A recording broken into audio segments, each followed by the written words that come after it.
आइए हम परमेश्वर के नाम को धन्यवाद देते हैं कि परमेश्वर ने हमें दिन दिया कि हम परमेश्वर के वचन को देखें। आज का हमारा विषय है कि हमारे हृदय परमेश्वर के लिए कैसे है। हम वचन में देखते हैं कि जैसे हम लोग हमारे हृदय के लिए डॉक्टर से कंसल्ट करते हैं और उसकी कंडीशन देखते हैं वो सही है नहीं है, उसी प्रकार से हमारा आत्मिक जो हृदय है उसके बारे में भी हमें देखना चाहिए वो सही है या नहीं है। क्योंकि इसके बारे में अगर हम देखना चाहें तो बाइबल हमें उसके बारे में बताती है। पहला हम देखते हैं प्रेरितों के काम इसका 8 अध्याय और वचन अगर हम पढ़ेंगे। आइए हम परमेश्वर के नाम को धन्यवाद देते हैं कि परमेश्वर ने हमें दिन दिया कि हम परमेश्वर के वचन को देखें। आज का हमारा विषय है कि हमारे हृदय परमेश्वर के लिए कैसे है। हम वचन में देखते हैं कि जैसे हम लोग हमारे हृदय के लिए डॉक्टर से कंसल्ट करते हैं और उसकी कंडीशन देखते हैं वो सही है नहीं है, उसी प्रकार से हमारा आत्मिक जो हृदय है उसके बारे में भी हमें देखना चाहिए वो सही है या नहीं है। क्योंकि इसके बारे में अगर हम देखना चाहें तो बाइबल हमें उसके बारे में बताती है। पहला हम देखते हैं प्रेरितों के काम इसका 8 अध्याय और वचन अगर हम पढ़ेंगे 4 से लेकर आगे पढ़ते हैं तो यहाँ पर हमें देखने को मिलता है कि फिलिपुस जो है वो सामरिया नगर में आता है और सामरिया नगर में आकर वो लोगों को सुसमाचार सुनाता है, परमेश्वर के राज्य के विषय में बताता है, लोग उस पर विश्वास करते हैं। और इतना ही नहीं, वो चमत्कार छिन्न करता है और दुष्ट आत्मा भी हम देखते हैं बड़े शब्द से पुकार कर निकल जाती है। तो ये सारी बातें देखकर सामरिया नगर में एक शिमोन नाम का जो जादूगर था वो भी वहाँ पर था। तो उसने ये जब देखा कि ये परमेश्वर के नाम से इस प्रकार से करता है तो निश्चित वो आश्चर्यचकित हुआ, क्योंकि वो जादूगरी से कुछ ऐसे चमत्कार छिन्न करता था।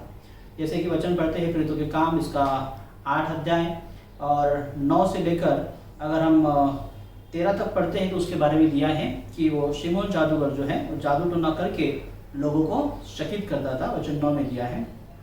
और उसके बारे में दिया वो बड़ा पुरुष था और वचन 10 में दिया है छोटे से बड़े सब उसका सम्मान करते थे, ऐसा उसके बारे में बताया गया। लेकिन उसने जब देखा वो जानता था कि मैं जो कर रहा हूँ वो कुछ अलग शक्ति के द्वारा कर रहा हूँ, लेकिन फिलिपुस जो कर रहा है वो परमेश्वर के सामर्थ के द्वारा कर रहा है। और उसका जो मोटिव था, हम देखते हैं कि फिलिपुस का जो मोटिव है वो ऐसा है कि परमेश्वर के राज्य को लोग देखें और उसे समझें और परमेश्वर को लोग एक्सेप्ट करें। लेकिन हम देखते हैं यहाँ पर जो शिमोन जादूगर का जो मोटिव है उसके पीछे का, उसका जो मकसद है वहाँ पर, वो मकसद हम देखते हैं कि पहले पैसे कमाना था और शायद वो अभी भी उसी सोच में है, उसी मंशा से हम देखते हैं वो आगे बढ़ रहा है।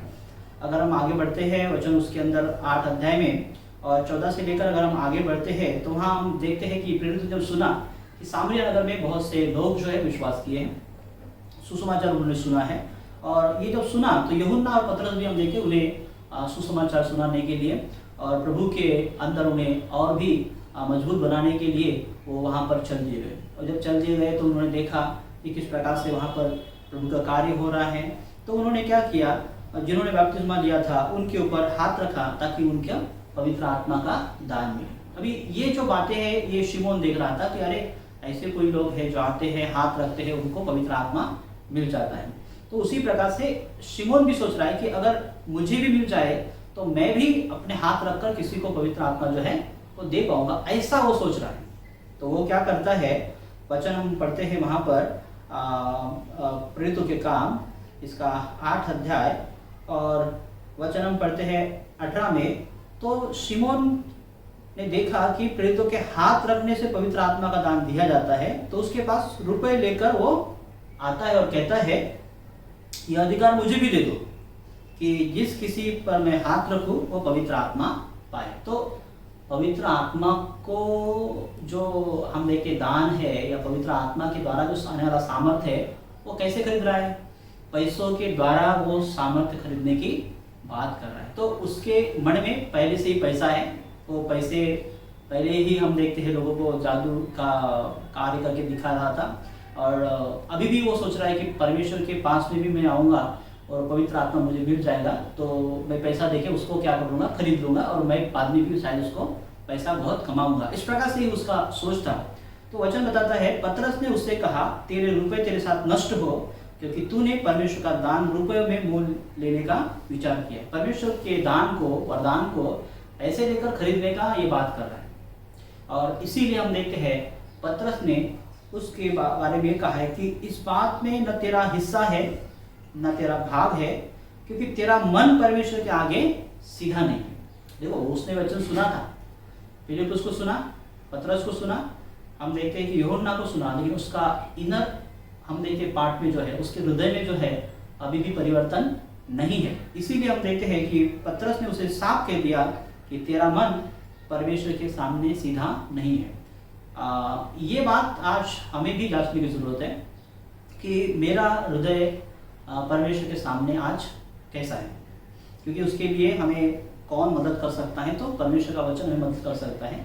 भजन संहिता 119 अध्याय वचन 9 से लेकर 11 में पढ़ते हैं तो वहाँ पर दिया है कि तेरा वचन ही मुझे शुद्ध रखने के लिए क्या करता है? मदद कर सकता है। अगर मैंने और आपने अपने हृदय में परमेश्वर के वचन को रखा तो हम लोग निश्चित रूप से अपने मन को शुद्ध रख सकते हैं, अच्छा रख सकते हैं, पवित्र रख सकते हैं।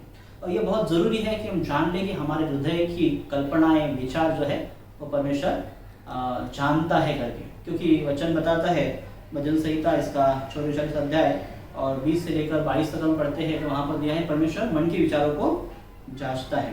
और परमेश्वर को सब पता है जो हम मन के अंदर भी विचार करते हैं। तो इसीलिए हमें हमेशा ये सोचना है कि मेरा मन परमेश्वर के लिए कैसा है।